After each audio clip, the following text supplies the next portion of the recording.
The problem, Sahil, is that voters don't seem to be getting the memo here as far as these tax cuts are concerned. And actually, economic advisor Gary Cohn's comments were interesting to me earlier today. He's dumbfounded by the unpopularity of this bill. Is this a communication problem on their side, or is there a lack of understanding from voters here? It's a very real problem that Republicans have in terms of the PR of this effort. Polls show this bill to be widely unpopular as it heads to President Trump's desk, some by as much as a 2-to-1 margin. But let's not understate the significance of this achievement. After a year of House Republicans and Senate Republicans getting very little done in terms of major achievements, they have done a variety of things and salvaged the year. The Obamacare individual mandate is gone. Taxes are going to be cut by about $1.5 trillion. Anwar is going to be opened up to oil drilling. They have Neil Gorsuch on the Supreme Court. They've got a dozen appellate court judges confirmed, which is a record, by the way, in a year. And they've killed a whole lot of regulations. This is a serious agenda. It's not a trivial agenda.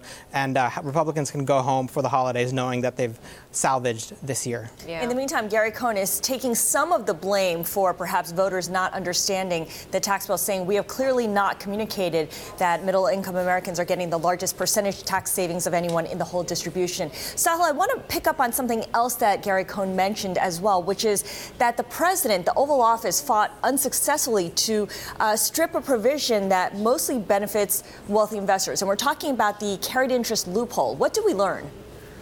Well, we learned that they tweaked the carried interest loophole, contrary to President Trump's promises as a candidate repeatedly to eliminate it. It stays there. The holding period of assets to qualify goes from 1 year to 3 years in this bill. I want to go back to one thing you just mentioned, what Gary Cohn said about the middle income earners. They do get a tax cut. It's true that this tax bill will lower taxes for earners up and down the income spectrum, but the largest benefits do go to the highest earners and to corporations. There's the $1.35 trillion corporate tax cut that's made permanent. The individual tax cuts are temporary for 8 years. Republicans say they did that to comply with the Senate Byrd rule, and they want to make that permanent.